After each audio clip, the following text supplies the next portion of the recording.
देखिए, आपका सवाल है 22 सेंटीमीटर किनारे वाले एक ठोस घन को पिघलाकर एक 7 सेंटीमीटर लंबा वृत्ताकार सम्मेलन बनाया जाता है। बेलन की त्रिज्या निकालें। तो यहाँ पर क्या है, एक घन है। घन को पिघला करके एक बेलन बनाया गया है। तो पहले हम क्या करेंगे, घन का आयतन निकालेंगे। तो घन की भुजा दिया हुआ है, घन का भुजा बराबर घन की भुजा ए बराबर 22 सेंटीमीटर है। जब घन की भुजा दिया हुआ है तो इसका हम आयतन निकालेंगे, और इसी को पिघला करके जब बेलन बनाया गया है तो घन का आयतन और बेलन का आयतन बराबर होगा। तो यदि आप मेरे चैनल पर नए हैं तो सब्सक्राइब कर लीजिएगा। अब देखिए, घन की भुजा, तो घन का आयतन निकालते हैं। घन का आयतन बराबर फॉर्मूला होता है भुजा क्यू। तो भुजा क्यू यानी 22 क्यू, इतना हो गया।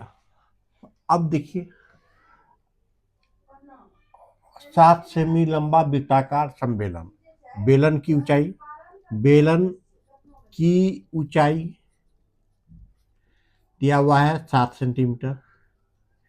इसका त्रिज्या नहीं दिया हुआ है, तो त्रिज्या हम कुछ मान लेंगे। माना बेलन की त्रिज्या बराबर आर। अब देखिए, यहाँ पर क्या है, बेलन का आयतन और घन का आयतन दोनों का बराबर होगा। तो लिखेंगे प्रश्नानुसार बेलन का आयतन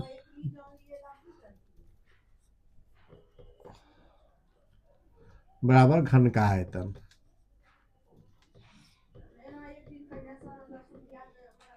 अब है, बेलन का आयतन का फॉर्मूला होता है पाई आर स्क्वायर एच, और घन का आयतन है निकला हुआ है 22 क्यू। तो पाई का मान आपका होता है 22/7। आर नहीं दिया हुआ है, गुना एच दिया हुआ है 7 सेंटीमीटर। तो ये 7 और 7 मेरा कैंसिल हो जाएगा। अब देखिए, यहाँ पर आर स्क्वायर, तो मेरा आर स्क्वायर इक्वल टू आएगा 22 गुना 22 गुना 22, और ये 22 नीचे आ गया।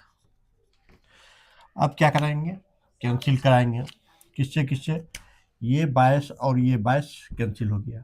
अब आर, ये स्क्वायर इधर आएगा तो रूट ओवर हो जाएगा। अंदर में रूट ओवर के अंदर 2 को 22 बचा। इसको अगर तोड़ेंगे तो आपको 11 गुना 2, 11 गुना 2, तो 2 11 है, तो 1 11 आपका निकल गया, 2 2 है, तो 11 22 सेंटीमीटर। ये आपका 22 सेंटीमीटर जो है, ये आपका बेलन का त्रिज्या निकल गया। यही आपका आंसर होगा। यानी बेलन की त्रिज्या, बेलन की त्रिज्या आर बराबर 22 सेंटीमीटर। ये आपका आंसर हुआ। चैनल को लाइक एवं सब्सक्राइब करना मत भूलिएगा। धन्यवाद।